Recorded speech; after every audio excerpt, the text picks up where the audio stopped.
मित्रों जय श्री राम। आज हिंदू जीवन ज्ञान चैनल में हम लोग एक ऐसे विषय पर चर्चा करेंगे जिससे आपका ज्ञानवर्धन होगा और तीन तीन चीज़ों को आप जानेंगे। सबसे पहले मित्रों हम लोग आज बात करेंगे शिवलिंग के बारे में। दूसरी बात यह करेंगे कि शिवलिंग पे जल क्यों चढ़ाते हैं, और तीसरी बात करेंगे कि कुछ नदियों के बारे में बात करेंगे जिनका प्रादुर्भाव कहाँ से हुआ। मित्रों सबसे पहले बात करते हैं समुद्र मंथन की। जब देवता और दानवों के बीच समुद्र मंथन हो रहा था तो रस्सी की जगह पे बासुकी नाग का इस्तेमाल होता था। तो जब घर्षण होती थी तो बासुकी नाग के मुंह से जो विष का फेन गिरता था, झाग गिरता था, वो समंदर में गिरता था, जिसकी वजह से समंदर का पानी बहुत जहरीला हो गया था और देवता वहाँ से भाग चले थे। तब शिव जी ने कहा कि तुम लोग टिके रहो समुद्र मंथन में, मैं समूचा विष अपने अंदर ले लेता हूँ। तो शिव जी ने सारा विष पी लिया। मित्रों कई दफ़ा आप सुनेंगे कि समुद्र मंथन से विष प्रकट हुआ था। विष प्रकट नहीं हुआ था, अमृत प्रकट हुआ था। लक्ष्मी जी प्रकट हुई थी, धन्वंतरी जी प्रकट हुए थे, शंख प्रकट हुए थे और भी कई चीज़ें प्रकट हुई थी।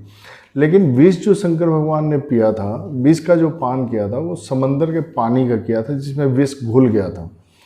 तो जब शिव जी ने उसका पान किया और अपने कंठ तक रोक लिया तो भगवान नीलकंठ कहलाए।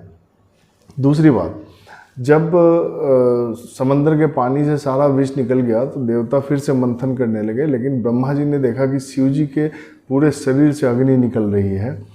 तो उन्होंने देवताओं को कहा कि तुम जाओ और शिव जी का जो ताप है, जो उनके शरीर का तापमान बढ़ रहा है, उसको कम करो, उनके ऊपर पानी डालो। मित्रों जो शिव जी का तापमान बढ़ रहा था और उनके शरीर से जो अग्नि निकल रही थी, उससे दो नदियों का प्रादुर्भाव हुआ। मित्रों जब पसीना निकल रहा था तो सबसे पहली नदी जो निकली वो नर्मदा नदी निकली शिव जी के पसीने से, और दूसरी नदी जो निकली वो बिहार में जिसे सोनभद्र के नाम से जाना जाता है, सोन नदी के नाम से जाना जाता है।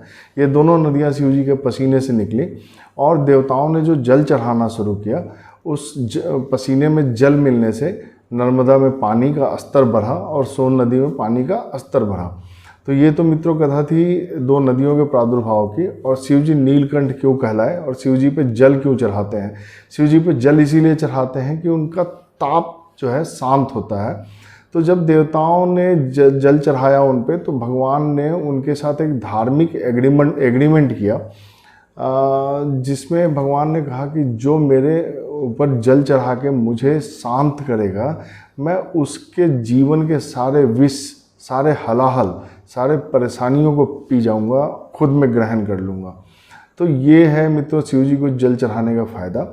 शिव जी को जब जल चढ़ाया जा रहा था तो उन्होंने अपने शरीर से एक आकृति प्रकट की जिसे हम लोग शिवलिंग कहते हैं।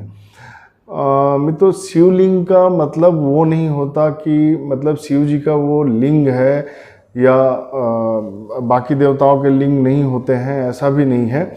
लेकिन शिव जी के लिंग के विशेष पूजा का महत्व यह है कि वह लिंग जो है वो शिव जी का परिचायक है।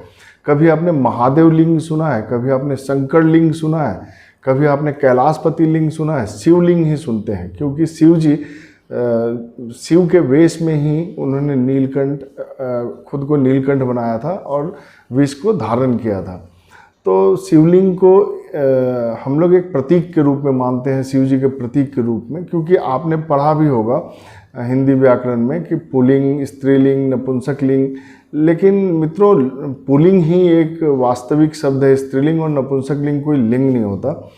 तो आप भगवान शिव के लिंग को प्रतीकात्मक मानते हुए, शिव जी के समस्त शरीर को मानते हुए, और शिवलिंग में समस्त देवी देवताओं का वास है, तो आप यदि उस पर जल चढ़ाते हैं तो शिव जी का ताप कम होता है। दूध चढ़ाते हैं, ईख का रस चढ़ाते हैं तो ताप कम होता है और शिव जी की प्रसन्नता बढ़ती है। तो यह था मित्रों शिवलिंग के प्रादुर्भाव की कथा, शिवलिंग पे जल चढ़ाने की बात और नर्मदा और सोन नदी के आगमन की बात। आशा करता हूँ आपको यह कथा बहुत ही अच्छी लगेगी और आप मुझे भरपूर प्यार देंगे। जय सिया राम।